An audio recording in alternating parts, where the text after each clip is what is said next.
మహారాష్ట్రలో సంచలనం సృష్టించిన బద్లాపూర్ పాఠశాలలో ఇద్దరు చిన్నారులపై అత్యాచారం కేసులో నిందితుడు అక్షయ్ షిండే ఎన్కౌంటర్లో మరణించాడు.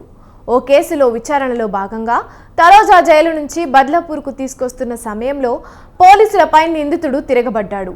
ఓ పోలీసు అధికారి తుపాకీ లాక్కొని కాల్పులు జరిపాడు. దీంతో పోలీసులు ఎదురు కాల్పులు జరిపారు. ఈ క్రమంలోనే తీవ్రంగా గాయపడిన నిందితుడిని ఆసుపత్రికి తరలించగా మృతి చెందినట్టు నిర్ధారించారు.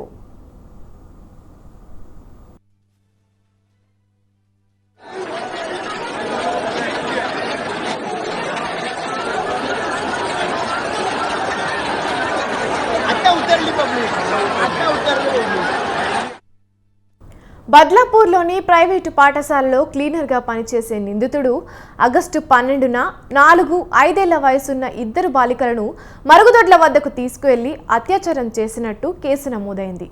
దీనిపై ప్రజాగ్రహం వెల్లువెత్తడంతో ప్రభుత్వం సిట్ ఏర్పాటు చేసింది.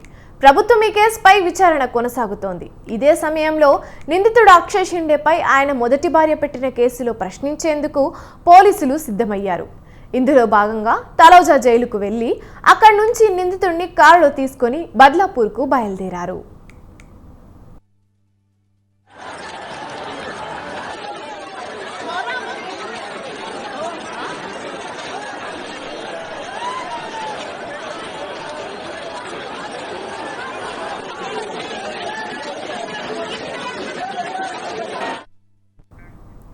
ముంబై బైపాస్కు చేరుకున్న సమయంలో కారులో ఉన్న పోలీసు అధికారి తుపాకీ లాక్కున్న అక్షయ్ వారిపై కాల్పులకు తెగబడ్డాడు.